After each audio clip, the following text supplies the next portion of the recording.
A paz do Senhor para todos. Estamos de volta com a nossa live.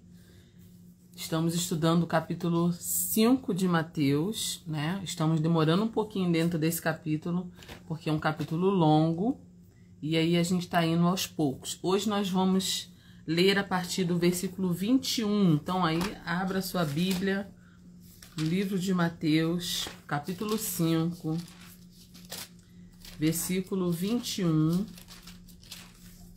Hoje fazendo um pouquinho mais cedo, geralmente eu faço às 23 horas, hoje fazendo às 22 horas.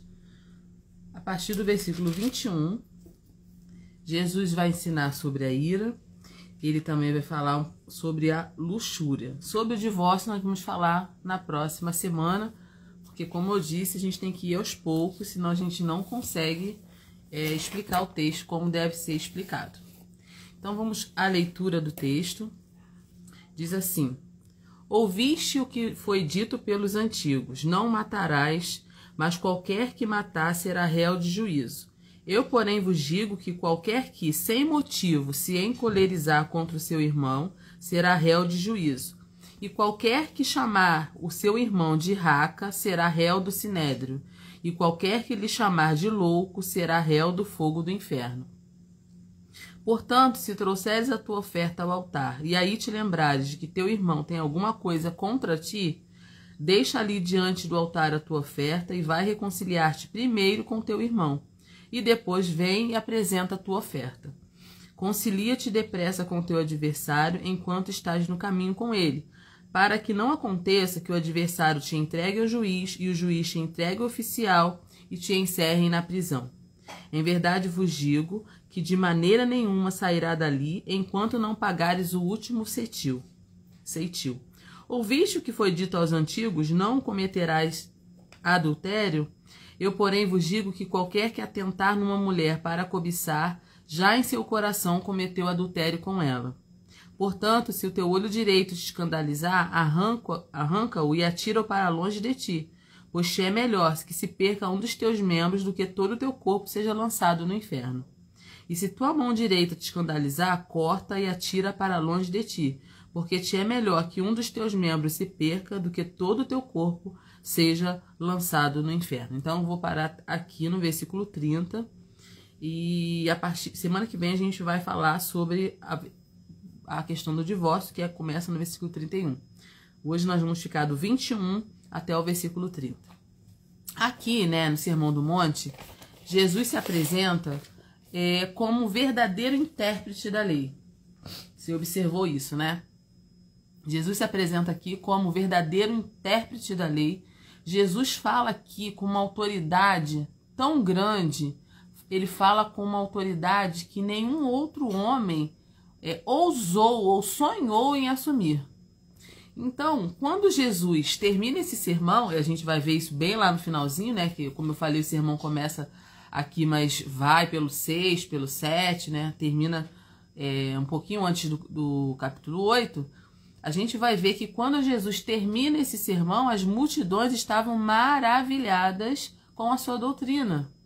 Por quê? Porque quando Jesus ensinava, ele ensinava como quem tinha autoridade. Na realidade, ele tinha autoridade. Ele falava de uma forma que os escribas e os fariseus não tinham condições de falar. Então aqui, quando Jesus ele ensina, né, sobre a lei, e aqui ele vai entrar aqui na questão da ira, né, ele está explicando a lei sobre todas essas óticas aqui, Jesus aqui ele entra na profundidade da lei.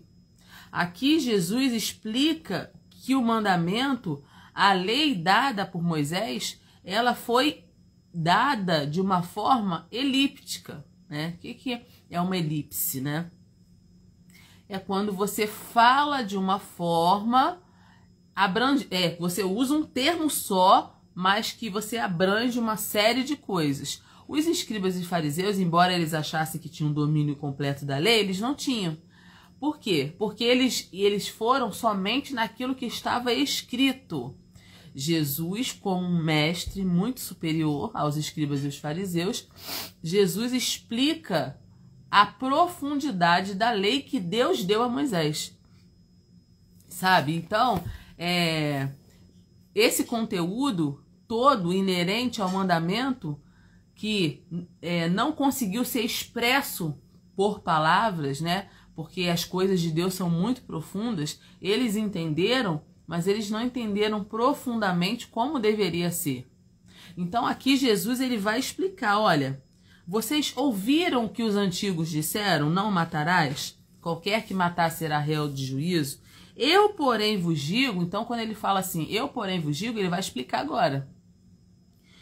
Que qualquer que, sem motivo, se encolerizar contra o seu irmão, será réu de juízo. Então, olha só, não é só o final da coisa, que é matar, que é tirar a vida de uma outra pessoa. Não é só isso. É a questão também de prejudicar. É tudo que você faz até chegar ao assassinato. Então, Jesus vai muito mais além. Ele vai profundamente nessa questão da lei e por isso as pessoas ficaram tão impactadas.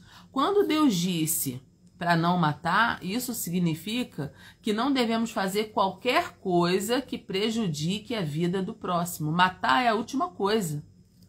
Mas Deus, ele olha o início das coisas também. Ele não olha só o final das coisas. Ele olha o início também. Então, o homicídio, ele começa com raiva, ele começa com ódio, sem motivo ou com motivo, né? Aí são várias coisas que podem acontecer. Inclui ofensa, inclui calúnia, inclui desavença entre as pessoas. Então, às vezes, para se chegar à via de fato de alguém tirar a vida de outra pessoa, aquilo teve um início lá atrás. E aqui Jesus está explicando que Deus, ele não olha só a finalização das coisas, não. O ato de cometer o assassinato. Deus, ele também olha o início, como tudo começou. E aí, é por isso que Jesus disse que ninguém escapa do peso da lei. É por isso que Jesus aqui ele foi bem claro. Ninguém escapa do peso da lei. Simplesmente abstendo-se do assassinato em si. Porque Jesus aqui ele vai fundo na questão. Ele vai ao âmago da questão. Ele encontra o princípio por trás do preceito e endossa esse princípio. Por isso que o Sermão do Monte é um sermão poderoso e é um sermão que traz tanta coisa boa para a nossa vida espiritual. Os rabinos da época, eles limitavam o 6º mandamento ao ato de homicídio.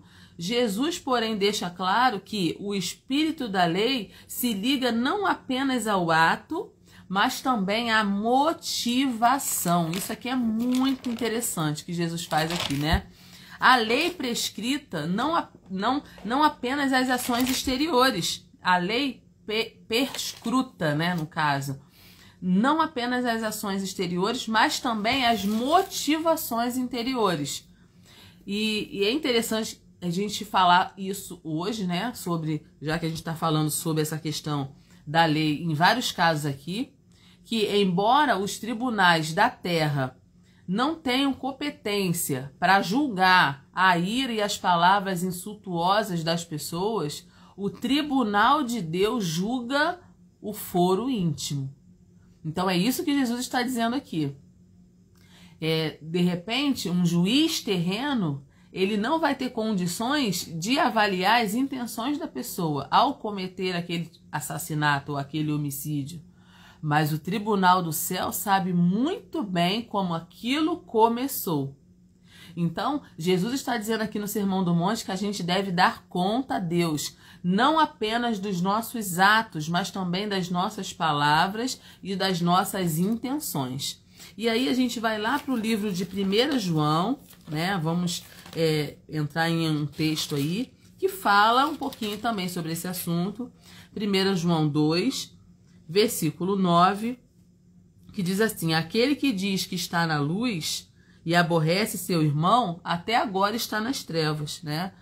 O apóstolo João, ele falou sobre isso. Aquele que ama seu irmão está na luz, e nele não há escândalo. Mas aquele que aborrece seu irmão está em trevas, e anda em trevas, e não sabe para onde deva ir, porque as trevas lhe cegaram os olhos. Então aqui a gente vê, isso é um dos textos da Bíblia, né, que fala exatamente sobre essa questão. Aquele que aborrece seu irmão ainda está nas trevas. Então a coisa é séria, né? Não é só o assassinato em si que Deus leva em conta, não. Porque às vezes a gente mata uma pessoa não somente com um tiro, uma facada, seja lá o que for, a arma que a pessoa use. Mas às vezes a gente mata uma pessoa através das palavras, através das nossas ações, daquilo que a gente faz, né? Então aqui Jesus vai fundo nessa questão, né? Quando fala assim, olha, aquele que se encolerizar sem motivo contra o seu irmão será réu de juízo.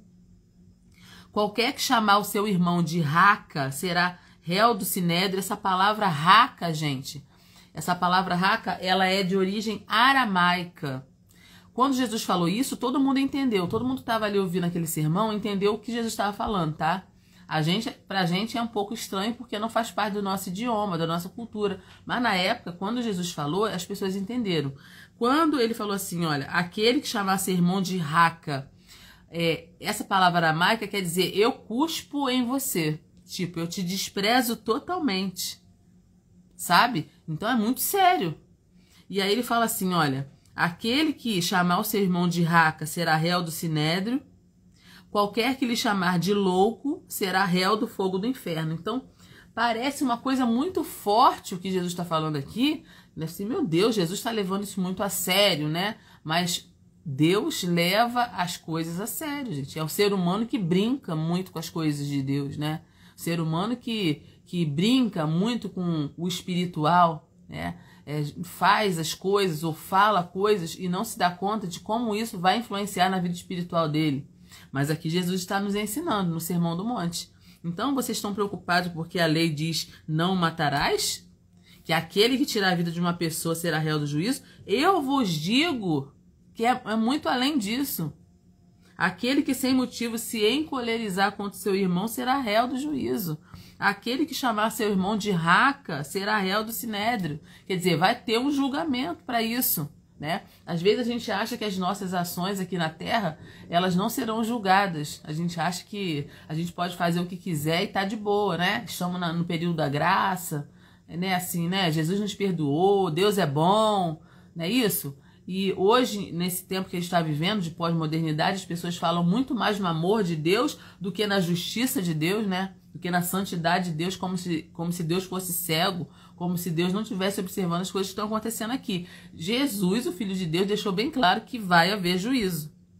E ele fala que aquele que chamar, qualquer um que chamar de louco será réu do fogo do inferno. A gente precisa entender essa questão aqui, tá, gente? Você banalizar algo que você está fazendo para prejudicar o seu próximo. Entendeu? É isso que Jesus está dizendo aqui, em outras palavras. Então, quando fala assim, fogo será réu do fogo do inferno, Jesus estava fazendo referência aqui, lá em Jerusalém tinha um lugar chamado Vale de Inom. Vale de Inom era um local onde se depositava o lixo da cidade. E as pessoas jogavam lixo ali, né? Era fora da cidade, né? Para não contaminar a cidade, era fora da cidade. E ali o fogo nunca se apagava, porque estavam sempre queimando coisas ali, né? O lixo era queimado ali. E esse Vale de Inom era um símbolo do castigo futuro. Então, quando Jesus fala sobre essa questão aqui, ele está fazendo as pessoas refletirem. Ora, não existe um local para se jogar o lixo da cidade, para que não se contamine a cidade, né? O lixo precisa ficar de fora das portas da cidade. Então, Jesus está trazendo uma realidade material para que as pessoas possam entender o que vai acontecer no campo espiritual. Então, Jesus, por isso ele é um mestre por excelência. Ele ensina de uma maneira que as pessoas possam entender. E aí, no versículo 23, né, ele fala de 2 exemplos cotidianos da vida das pessoas. Ele fala da oferta, que fala de vida religiosa, né? E ele fala de uma dívida ou demanda que alguém tenha contra outra pessoa. Tudo isso Jesus está explicando sobre a questão da lei, tá, gente? Então ele fala assim no versículo 23. Portanto, se você trouxer a sua oferta ao altar, e aí te lembrares de que teu irmão tem alguma coisa contra ti, deixa ali diante do altar a tua oferta e vai reconciliar-te primeiro com teu irmão. E depois vem e apresenta a tua oferta. O que Jesus está dizendo aqui? Jesus está dizendo assim, olha, a oferta para ser agradável a Deus precisa vir de um coração que esteja livre de ofensa, que esteja livre de mágoa. Então, Jesus orienta, olha, reconcilia-te com teu irmão primeiro. Reconciliar-se com os desafetos deve preceder a oferta no altar. Muita gente não pensa sobre isso. Ela acha que a vida dela está descolada da sua vida espiritual, que a sua vida cotidiana, a sua vida diária, ela está descolada da sua vida espiritual. Jesus está dizendo aqui que não está. A nossa vida cotidiana e ordinária, podemos dizer assim, está conectada também à nossa vida espiritual. Porque o homem é um ser trino, é corpo, alma e espírito. Então, o que acontece no mundo espiritual? Primeiro, Deus aceita a vida do adorador. Depois, ele aceita a oferta desse adorador. Tem gente que acha que pode sair ofendendo todo mundo, prejudicando todo mundo, e chega lá no dia de domingo, vai levar sua oferta no altar e tá tudo bem. Que Deus recebe a oferta da pessoa sem levar em consideração a vida da pessoa. Muita gente acha isso, muita gente acredita nisso. Mas isso não é real, isso não é bíblico. Jesus está explicando aqui muito bem explicadinho, né? Se você trouxer a sua oferta até o altar, né? Seu momento espiritual, seu momento com Deus. O que é trazer uma oferta até o altar, gente? Na época de Jesus. O que era trazer uma oferta até o altar? Trazer um sacrifício até o altar, né? O que significado tem isso? Trazer uma oferta ao altar, né? Você está ali pedindo perdão a Deus pelas coisas que você fez, não é isso? Oferecendo a Deus aí uma adoração ao Senhor. Então, tudo isso é muito bom? É muito bom. Faz parte da nossa vida espiritual? Faz. Mas se você se lembrar nesse momento que tem alguma coisa, que algum irmão tem alguma coisa contra você, deixa ali a tua oferta e vai se reconciliar com seu irmão. É isso que a gente está ensinando, tá? E ele fala depois também de uma situação cotidiana. Primeiro ele fala de uma situação espiritual, da vida religiosa da pessoa. Depois ele fala de uma coisa cotidiana, que é uma dívida ou demanda. Quando fala assim, olha, concilia-te depressa com teu adversário, enquanto estás no caminho com ele, para que não aconteça que o adversário te entregue ao juiz, e o juiz te entregue ao oficial, e te encerrem na prisão. Então aqui Jesus está falando de uma demanda, de uma situação que uma pessoa está devendo a outra, né? Então ele fala, resolve essa situação logo, chega num acordo com essa pessoa, né? Essa situação tem que ser resolvida antes de ser levada ao tribunal. Tanto o perdão quanto a reparação precisam ser feitas com pressa, a fim de que tenhamos paz com Deus, a fim de que a gente tenha também paz com o nosso próximo. Então, aqui Jesus está falando sobre essa questão do perdão. A pessoa que se recusa a perdoar o seu irmão, ela está destruindo a ponte na qual ela própria vai precisar andar. Então, é uma ponte, né? E que só passa uma pessoa. É uma ponte estreita, né? Que só passa uma pessoa. E só vai passar juntinho ali. É um lugar muito estreito e você precisa perdoar. Você precisa resolver a sua questão com uma pessoa. Então, aqui Jesus está explicando que a lei vai muito além daquilo frio. Ah, você não pode matar o seu irmão. Assassinato é ferir a lei de Deus. Gente, mas prejudicar uma pessoa também, sem motivo, é ferir a lei de Deus. E não é porque você não foi descoberto ou você não tirou a vida da pessoa fisicamente que você não será réu, que você não será culpado por aquilo que está acontecendo com aquela pessoa. Porque gente, às vezes é muito difícil de a pessoa entender o valor que Deus dá a um ser humano, a uma pessoa. Quando você está prejudicando uma pessoa, às vezes fisicamente, no local de trabalho, né, sei lá, em qualquer situação, ninguém tem dimensão do que aquilo pode provocar na vida interior da pessoa, sabe? Mas Deus, ele conhece tanto o coração do ofensor quanto o coração do ofendido. Ele sabe por que aquela situação começou, como começou, quem começou, Deus sabe de tudo. É por isso que Jesus orienta, olha, resolve logo as pendências de vocês. Porque se no campo material a pessoa deve, ela é levada ao juiz, o juiz toma decisão, o oficial encerra aquela pessoa na prisão, você imagine no mundo espiritual. Também existem sanções no mundo espiritual, tá? E Jesus fala lá no versículo 26, que em verdade te digo que de maneira nenhuma sairás dali enquanto não pagares o último ceitil. Tá falando aqui de uma moeda, tá falando de um pagamento, tá falando que a pessoa vai ficar presa, né? Se não pagar, ela vai ficar presa. Espiritualmente também é a mesma coisa. Muitas pessoas estão presas espiritualmente em muitos aguilhões espirituais e amarras espirituais por causa disso aqui. Por quê? Porque são pessoas que estão em desavença com outras e nunca conseguiram sentar e resolver a questão. Às vezes vai doer pra caramba sentar e resolver a questão com a pessoa. Às vezes é difícil lidar com pessoas, a gente sabe disso, né? Tem pessoas que são muito difíceis de lidar. Eu não estou dizendo que é fácil, tá? 1 João 2, vou voltar lá para 1 João, a gente leu, mas eu vou ler uns versículos antes e uns versículos depois, só para explicar essa situação aqui direitinho para vocês. 1 João 2, versículo 7, olha o que está dizendo aí no 1 João 2, 7. Irmãos, não vos escrevo mandamento novo, mas o mandamento antigo, que desde o princípio tiveste. Este mandamento antigo é a palavra que desde o princípio ouviste. Que mandamento antigo é esse? A gente vai lá para o livro de Levítico, capítulo 19, lá para o iniciozinho da Bíblia. Levítico, capítulo 19, versículo 18. Olha o que está dizendo aí. Não te vingarás, nem guardarás ira contra os filhos do teu povo, mas amarás o teu próximo como a ti mesmo. Eu sou o Senhor. Então, olha só. Esse mandamento, gente, Levítico, pensa no livro de Levítico, o Pentateuco, a Torá. É muito antiga, gente. Foram um dos primeiros livros escritos, né? E lá já está dizendo, é por isso que João fala aqui, ó, o mandamento antigo. Lá desde o início, não aborrecerás teu irmão com teu coração.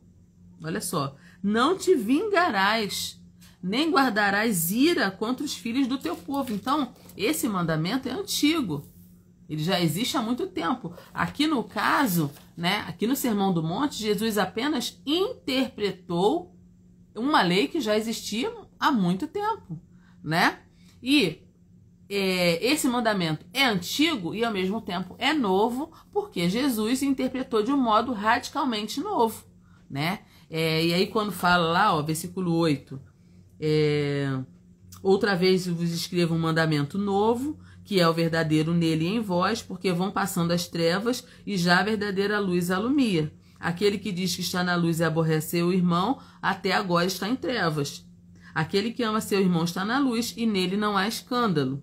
Mas aquele que aborrece seu irmão está em trevas e anda em trevas e não sabe para onde deva ir, porque as trevas lhe cegaram os olhos. Então, isso significa que se não gostarmos de alguém e nós não somos cristãos, de repente você pode estar fazendo essa pergunta, você que está na live agora e você que vai assistir essa live depois. Isso significa, irmã Alessandra, que se a gente não gostar de alguém, nós não somos cristãos? Esses versos, gente, eles não estão falando a respeito de gostar de um irmão ou irmã cristã desagradável. Não é isso que está dizendo aqui, tá? Sempre vão existir pessoas que a gente não vai ter muita afinidade. Isso é normal. Não é normal eu gostar, ter afinidade com todo mundo. Sim, mas as palavras de João enfocam a atitude que nos levam a ignorar ou menosprezar os outros, tratá-los como competidores, inimigos ou pessoas irritantes. Eu posso não ter afinidade com aquela pessoa, mas eu não, só por isso, eu não tenho afinidade com aquela pessoa, não vou com a cara daquela pessoa, aí você vai fazer de tudo para prejudicar aquela pessoa só porque aquela pessoa não tem afinidade com você? Isso é errado. É isso que a Bíblia aqui está falando pra gente, ensinando pra gente. O amor cristão, ele não é um sentimento. Eu não tenho que sentir para amar. É uma escolha, é um verbo, é uma ação. Então, a gente pode escolher nos preocupar com o bem-estar das pessoas. Tratar, ao menos, as pessoas com respeito. Se você sente ou não afeto por elas, isso já é uma outra questão. Mas sentir ou não afeto por uma pessoa não deve impedir você de tratar aquela pessoa com respeito. Porque Deus nos ensinou a gente a amar. Nós também não éramos dignos do amor de Deus, e Deus nos amou. A Bíblia fala que Deus amou o mundo de tal maneira que deu seu Filho unigênito para que todo aquele que nele crê não pereça, mas tenha a vida eterna. E nós não éramos nem um pouquinho amáveis quando Deus nos amou. Nós estávamos presos nos nossos pecados, né? Enlameados com a sujeira do pecado. E mesmo assim Deus nos amou. Então, esse é o verdadeiro exemplo. Então, se a gente escolhe amar os outros, Deus vai nos ajudar a expressar esse amor. Né? Nem todo mundo será fácil de lidar, a gente sabe disso. As pessoas são difíceis, nem todo mundo é fácil da gente lidar, mas nós precisamos amar as pessoas. E a gente não pode nutrir sentimento de ira, né? de amargor por alguém, a ponto de prejudicar essas pessoas só pelo fato de eu não ter afinidade com elas. É isso que Jesus está dizendo aqui. Então, se houve alguma coisa, se houve algum problema, é preciso sentar e se reconciliar, tá? E aí, Jesus vai mais a fundo. Aí a gente vai entrar agora na parte da luxúria, né? Que Jesus fala aqui. Ouviste que foi dito aos antigos, não cometerás adultério, né? Todo mundo sabia dessa lei, né, gente? Não adulterarás, não furtarás, não dirá falso testemunho, né? E os mandamentos estavam lá, as pessoas tinham noção, sabiam. Mas olha o que Jesus fala. Eu, porém, vos digo que qualquer que atentar numa mulher para a cobiçar, já em seu coração cometeu adultério com ela. Então aqui é o que Jesus está dizendo. Jesus foi mais a fundo na questão da lei. Porque Moisés deu a lei, mas de uma forma elíptica. Ele não disse tudo o que estava dentro dessa lei. E Jesus vem aqui interpretar. Aqui no Sermão do Monte, Jesus interpreta realmente a lei da forma que Deus quer que ela se aplique na nossa vida. Então, o que a gente percebe já aqui na fala de Jesus? O desejo e a prática não são idênticos. Mas em termos espirituais, eles se equivalem. Tem gente que fala assim, eu nunca traí a minha mulher. Tá, nunca traiu, nunca deitou na cama com outra, mas pode ter traído de outra maneira. É isso que Jesus está dizendo aqui. Jesus não diz, que não coloca no mesmo nível. Mas diz assim, se você atentar numa mulher para cobiçar, já em seu coração você já cometeu adultério com ela. Se você levou ela ou não para a cama, já é outra coisa. Mas já começou o processo, é isso que Jesus está dizendo aqui. Já começou o processo. Então, a coisa é muito mais além daquilo que a gente acha. Esse olhar aqui que Jesus falou, né? Qualquer que olhar numa mulher para cobiçar, ou se atentar numa mulher para cobiçar, dependendo da tradução aí, esse olhar que Jesus se refere não é um olhar casual, de você olhar assim, olhei a pessoa ali, que pessoa bonita. Não é isso, gente. Não é um olhar casual de relance. É o olhar fixo, é o olhar demorado, é o olhar com um propósito lascívio. Não é um olhar acidental, mas é um olhar planejado.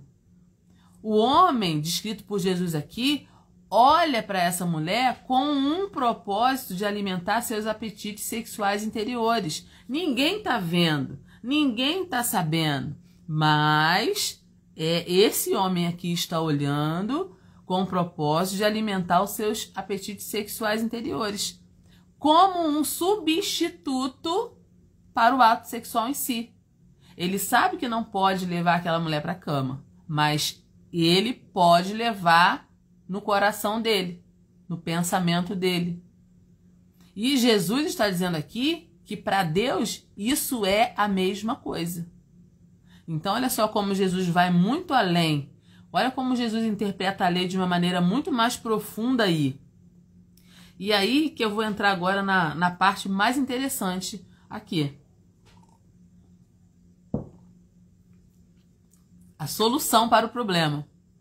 A solução para o problema. Olha o que Jesus fala, a solução para o problema, versículo 29. Portanto, se o teu olho direito te escandalizar, arranca-o e atira-o para longe de ti, pois te é melhor que se perca um dos teus membros do que todo o teu corpo seja lançado no inferno. Gente, mais radical do que isso aqui, impossível, né? Como lidar com o pecado da impureza? Para Jesus, lidar com o pecado da impureza tem que ser radicalmente. Jesus aqui, ele não alisa, ele não passa pano quente, ele não dá um jeitinho. Ah, mas Jesus é amor, ele é amor, mas ele deu uma solução radical aqui. Amputa, arranca fora. Amputação moral e cirurgia espiritual, é isso que Jesus está dizendo aqui.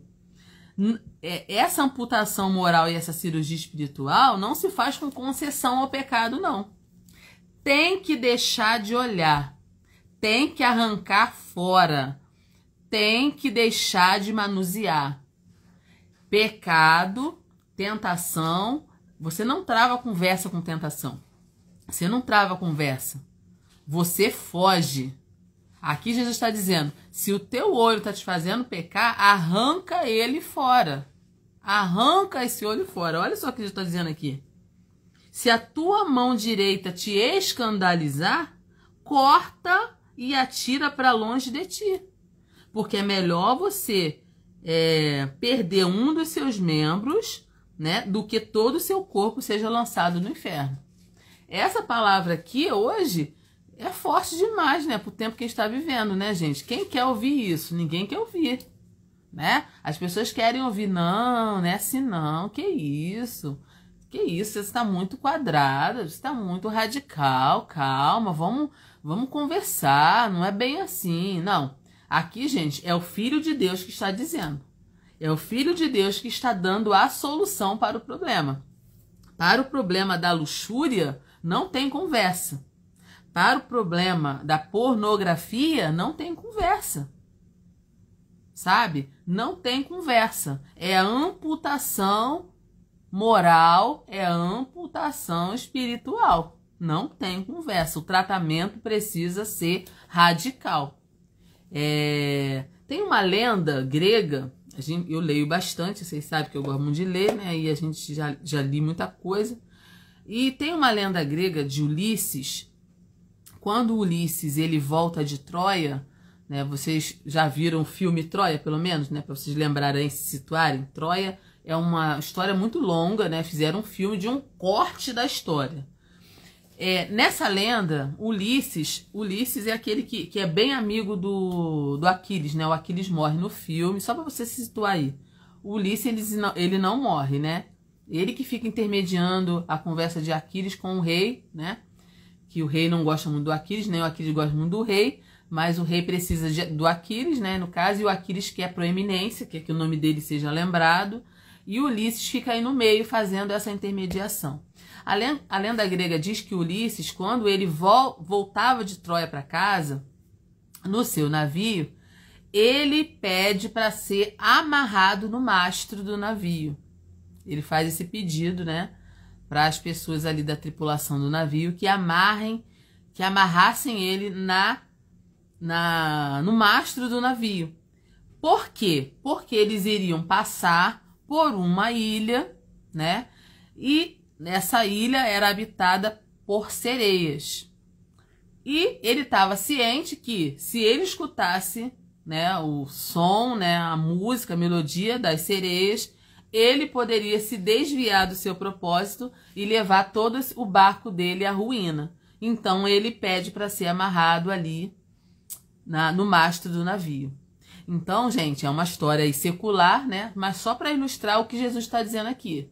Às vezes, esse tipo de ação radical é necessária. Tem pecado, né? E principalmente os pecados em relação à luxúria, à pornografia, eles não podem ser tolerados. Eles precisam realmente de um tratamento radical é necessário um tratamento radical. E é isso que Jesus está explicando aqui. As pessoas estavam muito preocupadas só com aquela questão da lei básica, vamos dizer assim. Eu nunca adulterei, não adulterar, eu nunca adulterei. Mas será que não? É isso que Jesus está dizendo aqui. A lei de Deus é muito mais profunda. Deus conhece o ser humano muito mais profundamente do que a frieza da lei. Então Jesus aqui, como um grande intérprete da lei, ele interpreta, né, toda essa questão aqui, né, sobre a ira, sobre a questão da luxúria e sobre a questão, ele vai falar também um pouquinho sobre o divórcio, que era um tema, né, também bem forte na época, como é hoje, mas na época era bem mais forte. E ele vai falar também sobre essa questão. E como é uma questão que tem muitos desdobramentos, eu sabia que não daria para falar todo sobre isso hoje, né? O tempo ficaria pouco. Eu vou deixar para falar isso na live que vem. A gente vai falar somente sobre esse pedacinho aqui, quando Jesus ensina sobre o divórcio. E eu vou falar também um pouquinho sobre a questão do juramento também, que é bem interessante. Então hoje nós ficamos aqui, estamos terminando, gente, estamos indo, daqui a pouco a gente vai entrar no capítulo 6 de Mateus. Estamos bastante tempo aí no capítulo 5, mas como eu falei, né, a gente não tem pressa aqui, a gente precisa destrinchar os versículos com calma, para a gente poder entender realmente aquilo que Jesus está falando. Então, espero que você tenha aproveitado, gostado desse ensinamento aí, desse desdobramento do Sermão do Monte, e que essa palavra possa trazer uma reflexão para a nossa vida. Deus, ele nos conhece por dentro e por fora.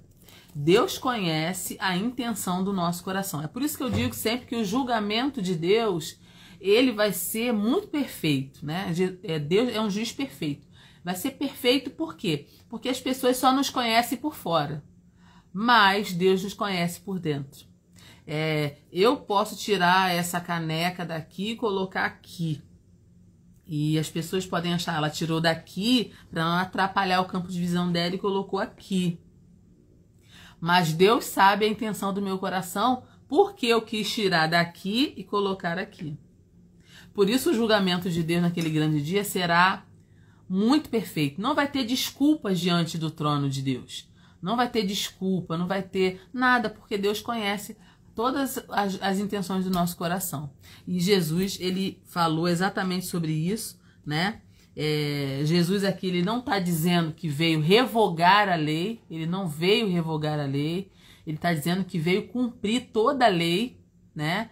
E ele aqui está mostrando que é um verdadeiro mestre na lei, ensinando realmente como a lei deve ser interpretada. Existia muita má interpretação na época da lei, como existe hoje também, né? E é importante a gente entender o que realmente Deus quer dizer com aquilo que está escrito na palavra de Deus. Por isso é muito importante você ler, meditar, tirar suas dúvidas e que a gente possa refletir realmente nessa palavra hoje, né? Jesus nos ensinando, Jesus ensinou sobre tudo, né? Jesus ensinou sobre tudo. Esse Sermão do Monte, gente, é um presente realmente, um presente maravilhoso que Deus nos dá em questão de relacionamento, né? Relacionamentos corrompidos, relacionamentos partidos. Como que Jesus explica como que isso faz diferença na nossa vida espiritual? Às vezes a gente acha que a nossa vida cotidiana não faz diferença na nossa vida espiritual, mas faz toda a diferença. É por isso que a gente precisa estar bem, né, nos nossos relacionamentos. A gente precisa estar bem, procurar ter paz com todos, porque tudo isso influencia na nossa vida espiritual. Então que Deus te abençoe, te guarde, dê uma noite abençoada, um domingo abençoado, né, amanhã. Que você possa passar um domingo na presença do Senhor. E eu quero te convidar a assistir os vídeos aí da minha página. Ontem nós colocamos o último vídeo sobre a série do aprendizado. Se você não assistiu todos os vídeos, estão gravados aqui na minha página do Instagram e também no meu YouTube. Também tem um site chamado alecombiblia.com.br. Se você gosta de palavra, tem várias palavras lá, várias reflexões para você meditar na palavra. Link direto para o meu YouTube, mensagens abençoadas para edificar a sua vida espiritual. Então que Deus te abençoe e te guarde. E até semana que vem, se Deus quiser. Deus te abençoe.